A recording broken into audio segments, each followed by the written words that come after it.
कहानी बरसात की वो अंधेरी रात। रात के 8 बजे थे। सुरेश ऑफिस में काम कर रहा था। बाहर तूफान के साथ भारी बारिश हो रही थी। सुरेश एक जमीन के प्रोजेक्ट पर काम कर रहा था। काम में व्यस्त होने के कारण उसको वक्त का पता ही नहीं था। जब उसका काम खत्म हुआ तब घड़ी में 9 बज चुके थे। बैटरी कम होने के कारण उसका मोबाइल भी थोड़ी देर में बंद हो गया। जब वह बाहर निकला था तो उसके होश उड़ गए। काली अंधेरी रात थी, सुनसान रास्ता था और आसपास में कोई नहीं था। तूफान के साथ तेज बारिश गिर रही थी। भारी बारिश की वजह से बिजली के खंभे से सारी बत्तियां बुझ चुकी थी। सुरेश ने जैसे तैसे करके अपना स्कूटर निकाला और अपने घर की ओर जाने लगा। कुछ देर बाद अचानक रास्ते में एक बिल्ली दिखाई दी, इसलिए सुरेश ने स्कूटर को ब्रेक लगाई, लेकिन ब्रेक लगाने के बाद सुरेश का स्कूटर वहीं पर ही रुक गया। सुरेश को ऐसी अनुभूति हुई जैसे मानो उसका स्कूटर किसी ने जकड़ लिया हो।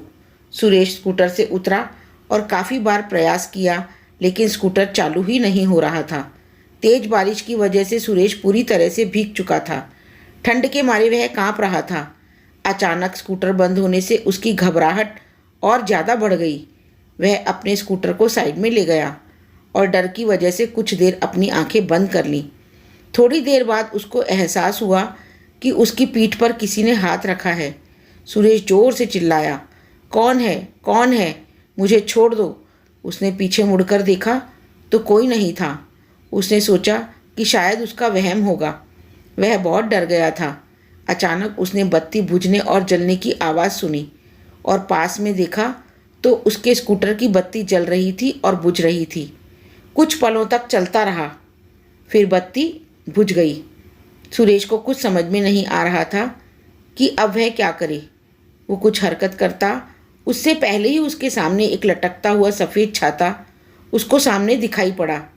सुरेश ने डर के मारे अपनी आंखें बंद कर लीं, लेकिन वह अपनी आंखों को ज़्यादा देर तक बंद नहीं कर पाया। जब उसने अपनी आंखें खोली तो उसके पैरों तले ज़मीन खिसक गई। उसकी नज़रों के सामने एक चुड़ैल थी। उसने सफ़ेद साड़ी पहनी थी। वह डरावनी नज़रों से सुरेश को देख रही थी। फिर उस चुड़ैल ने छाता ज़मीन पर फेंक दिया। सुरेश ने देखा कि बारिश की बूंद चुड़ैल की साड़ी पर गिरते ही बूंद लाल रंग की हो गई। धीरे धीरे पूरी साड़ी लाल रंग में परिवर्तित हो गई। यह दृश्य देखकर सुरेश भयभीत हो उठा और अपना स्कूटर चालू करने लगा। सौभाग्य से उसका स्कूटर चालू हो गया और वह तेजी से अपने घर की ओर बढ़ने लगा। कुछ देर बाद वही चुड़ैल सुरेश के स्कूटर के सामने आ गई। सुरेश स्कूटर को नियंत्रित नहीं कर पाया और स्कूटर एक पेड़ से जाकर टकराया। पेड़ से टकराते ही तुरंत सुरेश की मौत हो गई। अगले दिन सुबह जब कुछ लोगों ने यह देखा तो पुलिस को बुलाया और लाश को सुरेश के घर वालों को दे दिया और पुलिस ने जांच पड़ताल करके यह बताया कि सुरेश की मौत अचानक से हुई। वह तेज रफ्तार से स्कूटर चला रहा था और नियंत्रण न रहने पर पेड़ से टकराकर उसकी मौत हुई। सुरेश की मौत के कुछ दिन बाद ऐसी ही तेज बारिश हुई जितनी उस रात को हुई थी। सुरेश के 2 खास दोस्त थे, रमेश और परेश। वो दोनों सुरेश के साथ ही काम करते थे। रात के 3 बजे थे। रमेश अपने कमरे में सो रहा था। उसको आसमान से बिजली कड़कड़ाने की आवाज़ सुनाई दी। रमेश ने अपना ध्यान सोने पर केंद्रित किया। अचानक उसको ऐसी अनुभूति हुई जैसे किसी ने एक थप्पड़ मारा हो। वह नींद से जाग उठा और आसपास देखने लगा, लेकिन आसपास कोई नहीं था। फिर थोड़ी देर बाद कमरे की बत्ती जलने और बुझने लगी। यह देख रमेश बहुत घबरा गया और कंबल उड़कर सोने का प्रयास करने लगा। उसने महसूस किया कि उसका कंबल कोई पीछे से खींच रहा है। वह ज़ोर ज़ोर से चिल्लाने लगा, मुझे छोड़ दो, मुझे जाने दो। कुछ देर बाद सब कुछ शांत रहा। फिर अचानक खिड़की अपने आप खुल गई और उसमें से एक हाथ बाहर से अंदर आया, जिसकी हथेली पर खून ही खून था। उस हाथ ने कसकर रमेश का गला पकड़ा और उसको मौत के घाट उतारकर रस्सी की मदद से पंखे के नीचे लटका दिया। अगले दिन सुबह रमेश का दोस्त परेश जब उसको बुलाने आया तब उसने यह दृश्य देखा और तुरंत पुलिस को सूचना दी। पुलिस ने जांच पड़ताल करके इसको खुदकुशी का नाम दे दिया और कहा कि रमेश ने तनाव और किसी बात के दबाव में आकर आत्महत्या की होगी। हम आगे इसकी और भी जांच करने की कोशिश करेंगे। अपने दोनों दोस्तों की मौत के बाद परेश बहुत ज़्यादा तनाव में आ गया। उसको मन ही मन यह लगने लगा कि अब तीसरा नंबर उसका है। उसने ऑफिस जाना भी बंद कर दिया। कुछ दिनों तक उसने अपने आप को अकेले में रखा, यहाँ तक कि वह अपने परिवार के लोगों से भी ज़्यादा बात नहीं करता था। कुछ दिनों बाद उसको लगा कि अब खतरा टल चुका होगा। तब वह अपनी पत्नी के साथ दूसरे शहर घूमने चला गया। कुछ दिनों तक उसने अपनी पत्नी के साथ दूसरे शहर में सैर की। कुछ दिनों घूमकर दोनों वापस अपने घर आ गए। अब परेश के मन से डर का नामो निशान नहीं था। वह आराम से जीवन व्यतीत करने लगा। दूसरे शहर घूमकर आने के बाद वह रोजाना ऑफिस भी जाने लगा। एक दिन ऑफिस में ज़्यादा काम की वजह से उसको देर तक रुकना पड़ा। उस रात को भी तूफान के साथ भारी बारिश हो रही थी। परेश अपनी कार में बैठकर घर के लिए रवाना हुआ।